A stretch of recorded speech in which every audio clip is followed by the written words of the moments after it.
40 साल का व्यक्ति जेल से निकलता है और उसकी जब 20 साल की उम्र थी जब वो जेल में गया था, यानी कि उसकी 20 साल जो होते हैं वो ज़िंदगी के उसने जेल में बिताए थे अपने। अब 20 साल बहुत होते हैं, उसने बाहर का आसमान नहीं देखा था, जेल के अंदर बिताया था। कैसे उसने बिताए होंगे ये तो वही जाने कि उसने कैसे बिताए थे। अब जब वो बाहर आता है जेल से तो ऊपर जब आसमान की तरफ रहता है तो खुली एक लंबी सांस लेता है, आज़ादी का उसको एहसास होता है कि अब मैं आज़ाद हो चुका हूँ। वहाँ से वो सीधा अपने घर आता है, घर पर उसकी माँ होती है। अब वो जब माँ से मिलता है, माँ उसकी देखकर उसको बहुत रोती है, गले लगती है उसके। गले लगने के बाद वो अपनी माँ से पूछता है कि माँ, शालिनी कैसी है।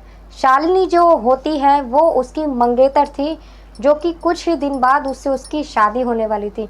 उसकी माँ उससे कुछ नहीं बोलती, कहती है वो तेरे लायक नहीं थी बेटा, तू उसके बारे में क्यों पूछ रहा है, और वो बेकार की लड़की थी, अच्छी लड़की नहीं थी, तेरे लायक नहीं थी, तू उसको भूल जा और अभी तक तू उसे भूला नहीं है, ऐसे कहती है। और उससे कहती है कि बेटा इतने सालों बाद तू घर आया है और तू बैठ, मैं तेरी पसंद का खाना बनाती हूँ, तू आराम कर।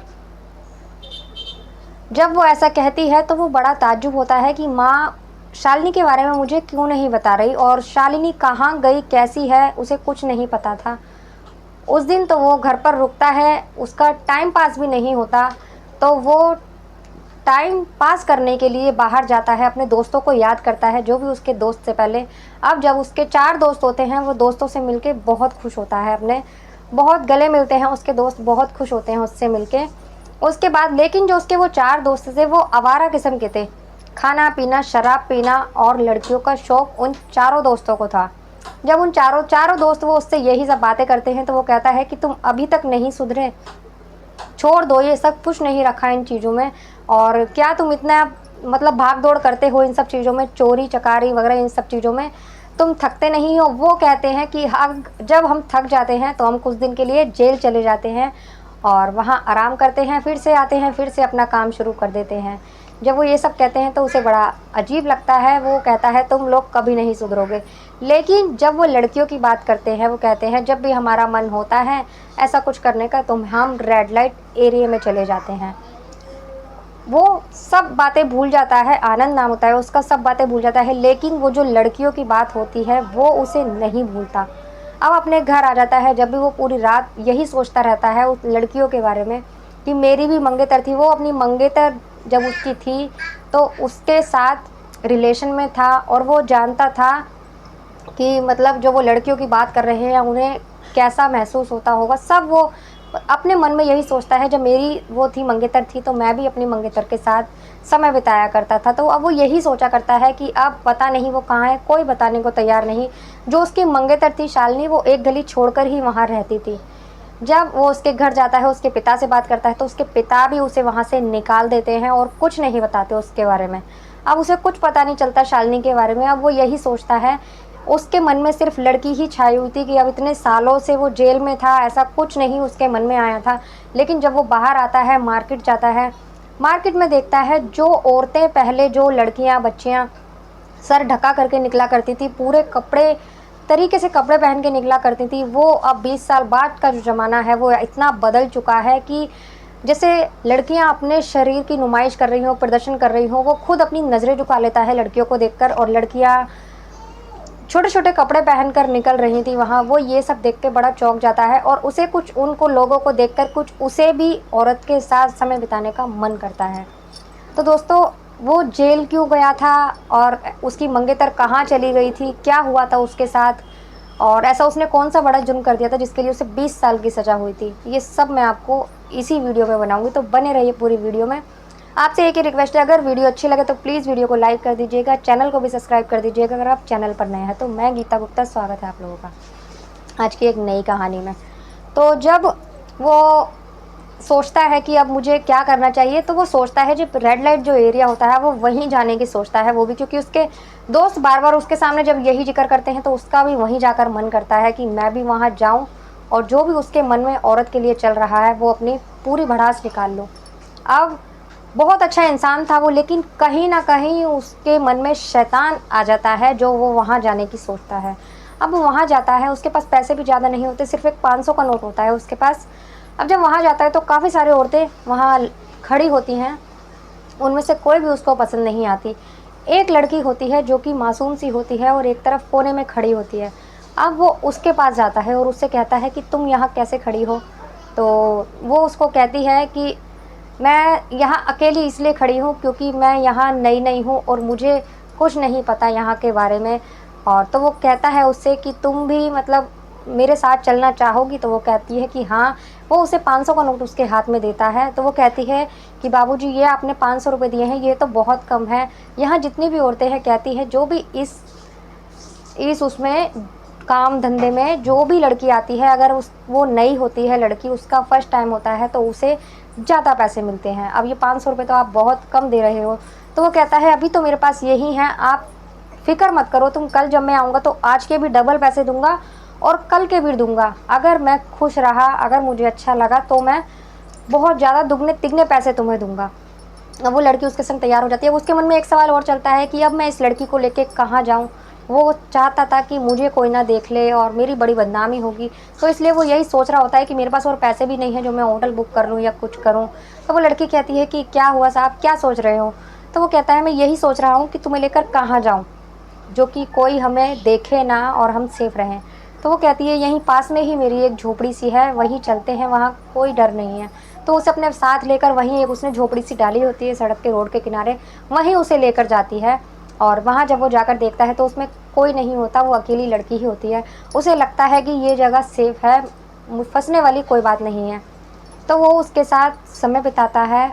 उसको समय बिताने के बाद में 2-3 घंटे बिताता है, उसे अच्छा लगता है और वो बोलता है कि मैं बहुत खुश हुआ तुम्हारे साथ, तुमने मुझे खुश कर दिया, लेकिन अब मैं जा रहा हूँ, मैं कल फिर से तुम्हारे पास आऊँगा और इसके बाद तुम किसी भी मर्द को अपने पास मत आने देना, यही मैं तुमसे कह रहा हूँ। और कल मैं तुम्हें बहुत सारे पैसे दूँगा, जितने कोई और देगा उससे भी ज़्यादा दूँगा, लेकिन तुम बस यही मेरी शर्त है कि किसी और मर्द के करीब मत जाना। तो वो कहती है ठीक है बाबूजी, जैसा आप कहेंगे मैं वैसा ही करूँगी। अब वो वहाँ से निकल कर जा ही रहा होता है, 2-4 कदम निकलता है उस झोपड़ी से तो उसे पीछे से आवाज़ आती है और बड़ी जानी-पहचानी वो आवाज़ होती है। जब वो पीछे मुड़कर देखता है तो वो एकदम चौंक जाता है क्योंकि वो कोई और नहीं होती, वो शालिनी होती है, जो उसकी मंगेतर थी। अब वो उसे आवाज़ देकर बुलाती है कि आनंद रुको।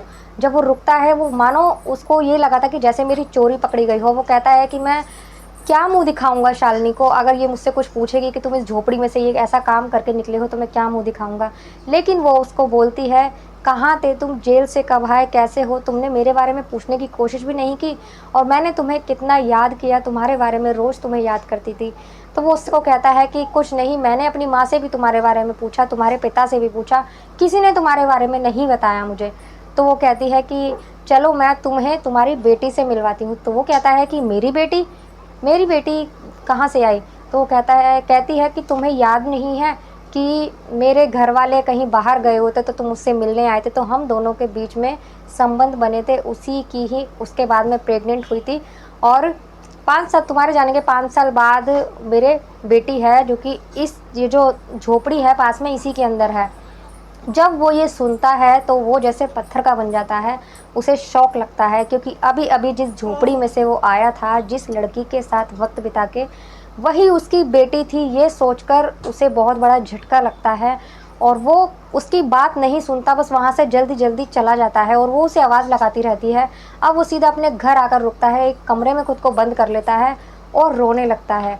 जब एकदम वो बुत बन जाता है, उसकी माँ भी उसके पास आती है, वो किसी से कोई बात नहीं करता तो डॉक्टर को भी बुलाया जाता है, उसे एडमिट कराया जाता है।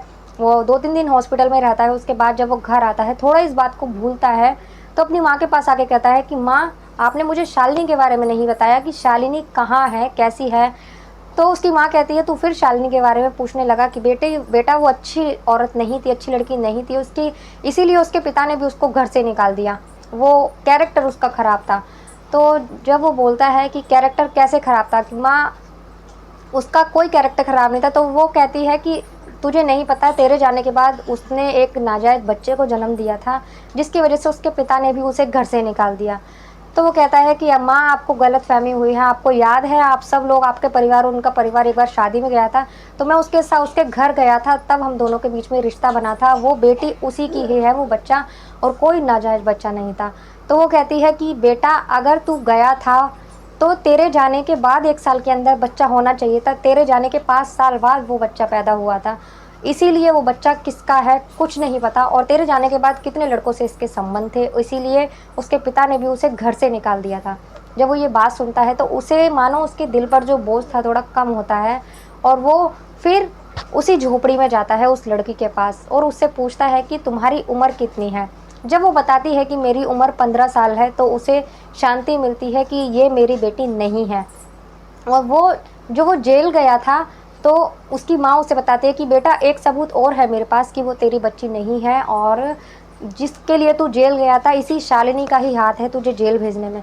तुझे याद है अपनी बहन और अपनी इसी मंगेतर की इज्जत बचाने के लिए तूने 2 कत्ल करे थे।